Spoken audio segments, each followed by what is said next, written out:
अस्सलाम वालेकुम नाज़रीन, मैं हूं सदीक मलिक और आप देख रहे हैं मेरा official channel Sadiq Malik official.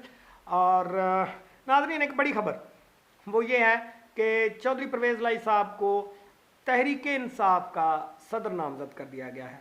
ये बड़ी हैरान कुन खबर है पीटीआई वालों के लिए भी और बाकी सियासी जमातों के लिए भी। बहुत सारे सियासी लोग जो हैं, ये सियासत से ताल्लुक़ रखने वाले लोग हैं, वो इस बात का मजाक भी उड़ा रहे हैं। लेकिन खान साहब ने अगर फैसला किया तो कोई सोच समझ कर ही किया होगा। और चौधरी परवेज़ लाई साहब के बारे में ये बाकायदा एक नोटिफिकेशन जारी कर दिया गया है जिस पे खान साहब के सिग्नेचर मौजूद हैं।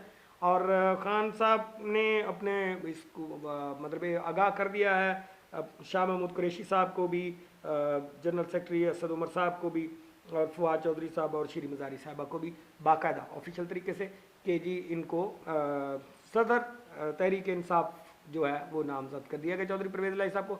चौधरी परवेज़ लाई साहब एक मंजे हुए सियासतदान है और उनका एक ऐसे सियासी घराने से ताल्लुक़ है जिनका सियासत से बड़ा गहरा ताल्लुक़ है। वो चौधरी ज़हूर लाई से लेके जो भुट्टो की अपोजिशन में थे और तब से लेके अब तक जो मामला है सियासत का, वो किसी न किसी तरह से पाकिस्तान की सियासत में बड़ी अहमियत के हामिल रहे हैं। उनमें चौधरी शुजात हुसैन साहब भी बड़ा नाम है और इसी तरह चौधरी परवेज़ लाई साहब भी बहुत बड़ा नाम है। चौधरी परवेज़ लाई साहब इससे पहले वज़ीर आला पंजाब भी रह चुके हैं। अभी रिसेंट भी इमरान खान की हुकूमत में भी वो वज़ीर आला पंजाब रहे, लेकिन इससे पहले मुशर्रफ साहब के दौर में वो वज़ीर आला पंजाब रहे और फिर पीपल्स पार्टी के दौरे हुकूमत में डिप्टी वज़ीर आज़म भी रहे। ये एक नई चीज़ थी। लेकिन कहने का मकसद ये, बात करने का मकसद ये है कि चौधरी परवेज़ लाई साहब पाकिस्तान की सियासत में बड़ी अहमियत रखते हैं। और अगर पंजाब की सियासत की बात की जाए तो मियाँ शहबाज शरीफ साहब जब वज़ीर आला पंजाब थे तो हर जो बंदा शऊर रखता है सियासत का वो ये समझता है कि मियाँ शहबाज शरीफ का अगर कोई तोड़ है या उनका कोई जोड़ है तो वो पंजाब में चौधरी परवेज़ लाई हैं, जो उनको टक्कर दे सकते हैं, जो उनके टक्कर की सियासत कर सकते हैं, या जिनकी इस्लाहात ऐसी हैं जो मियाँ शहबाज शरीफ साहब की इस्लाहात को मतलब है कि वो टक्कर देती हैं। उनके ऐसे काम हैं आवाम के लिए जो बड़े आवाम में मकबूल हैं। उन्होंने बहुत सारे ऐसे काम किए जिसकी वजह से आवाम में उनको मकबूलियत भी हासिल रही है। लेकिन अभी जो रिसेंट उन्होंने एज ए अपना वज़ीर आला पंजाब जितनी देर ओहदा संभाला, वो थोड़ा सा क्योंकि दौर बड़ा सख्त था और कभी इन और कभी आउट, और वो हमजा शहबाज शरीफ से जो एक मामला चलता रहा उनका वोट एतमाद का लेने वाला और ना लेने वाला, ये सारे मामला थे, तो मेरे ख्याल वो इतने अच्छी तरह परफॉर्म नहीं कर पाए। लेकिन अगर चौधरी परवेज़ लाई साहब को मौका दिया जाए तो वो बहुत अच्छा परफॉर्म कर सकते हैं एज ए वज़ीर आला पंजाब, इसमें कोई शक नहीं है।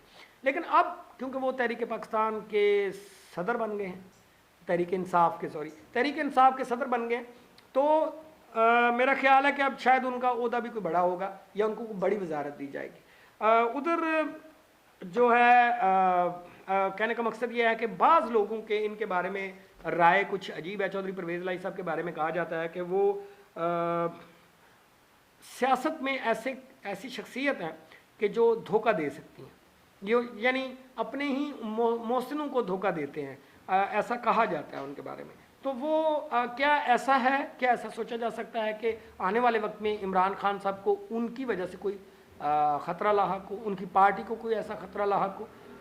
मेरा ख्याल है कि ये दोनों बातें ही इस वक्त थोड़ी सी ना हवा में हैं। और कुछ लोगों का ख्याल है कि इमरान खान साहब ने ये फ़ैसला गलत किया है और कुछ लोगों का ख्याल है कि इमरान खान साहब ने अपनी पार्टी को मजबूत करने के लिए एक अच्छा इकदाम किया है। लेकिन पार्टी के अंदर भी इस मामले में काफ़ी चहमगोइयाँ हो रही हैं और काफ़ी लोग, लेकिन खान साहब के फ़ैसले से तो कोई भी मतलब इख्तलाफ नहीं करता, ना ही करने की किसी में ज़रूरत है, क्योंकि चेयरमैन की हैसियत से जो अथॉरिटी उनके पास है वो किसी और के पास नहीं है। लेकिन चौधरी परवेज़ लाई साहब का तहरीक इंसाफ के सदर के तौर पे नामजद होना ये एक हैरान कुन अमल भी है। उनका तहरीक इंसाफ में शामिल होना तो एक और बात थी कि वो अपनी पार्टी के तमाम कारकुनों को लेके, अपने मेम्बरान को लेके इस तहरीक इंसाफ का हिस्सा बने, लेकिन इतनी जल्दी उनको इतने अच्छे ओहदे की जो है वो मतलब मिल जाएगा, ये एक तो कुछ दिन पहले जब उन्होंने ज्वाइन किया था तहरीक इंसाफ को, तो तब फवाद चौधरी साहब जब प्रेस कॉन्फ्रेंस कर रहे थे